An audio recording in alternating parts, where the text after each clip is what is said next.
Gentlemen, it's time to look back at some of our most memorable guests that came through on the show and set major milestones. Rolling. Miss Demaya. I don't know if I'm saying that right. Yes, you are. Anderson. Yes, Miss Demaya Anderson. And while we're getting her connected, hello, Demaya. How are you doing? I'm doing pretty good. How about you? I am doing well. I am doing well. Thanks for coming back on to our podcast, Future Educators Talk. We are so glad to have you back on. No problem. Here's what I want to ask you here. Because we had you back on season 1 to give some advice for high school seniors, the 2020 high school seniors, and we appreciate that of you giving us advice for that. So I want to know this advice from you, like any advice or tip. What is your best tip or advice or info for how we can make this world a better place for our children to live in? Good question. Good question. First thing is to believe in yourself, because if you don't believe, then you're not gonna make it. I'm sorry I have to say that, but that's the truth. Yeah. And another thing is something I literally say every single day is to be kind to one another.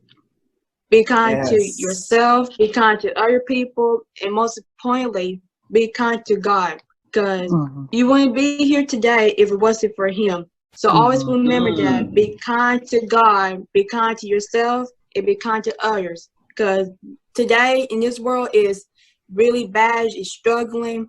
So just need to know that we need to come together, love one another, and have faith and be kind to one another. So everyone, welcome on to our show, David Jamison II. Hello.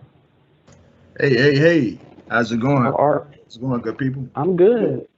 How are you doing? I'm well, man. I can't complain at all, man. I'm blessed, man. Thank y'all for having me, man. Sure. Yes, it is our pleasure.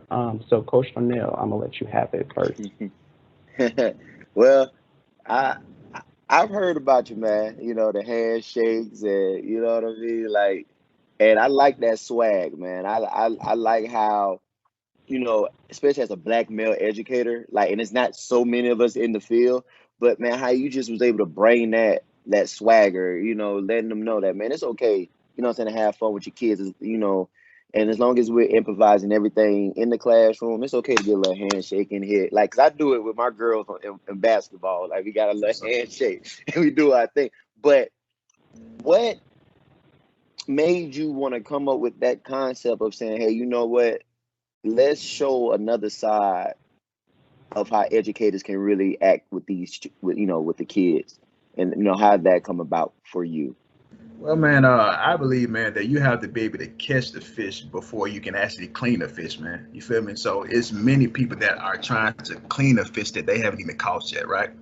So my purpose of doing that, man, is to kind of build that relationship, man. Let kids know that, hey, man, you are appreciated.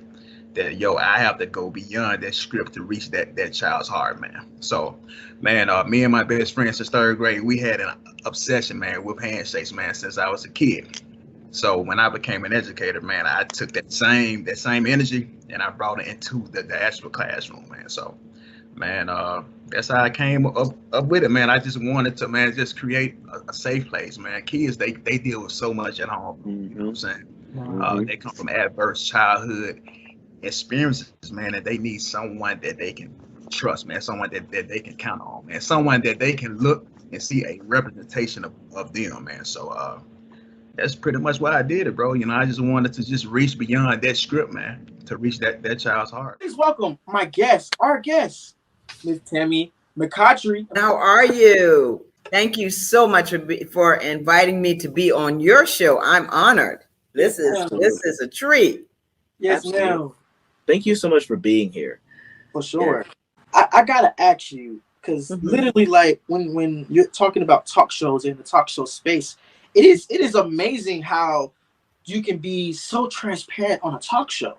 So I want to ask this question: What got you in the vibe of opening and being in the talk show space? So the short story or the long story? Let's start with the short story because I know how it is on television. Yes. So basically, before my father passed away, I told him that I was going to make a difference in the lives of others.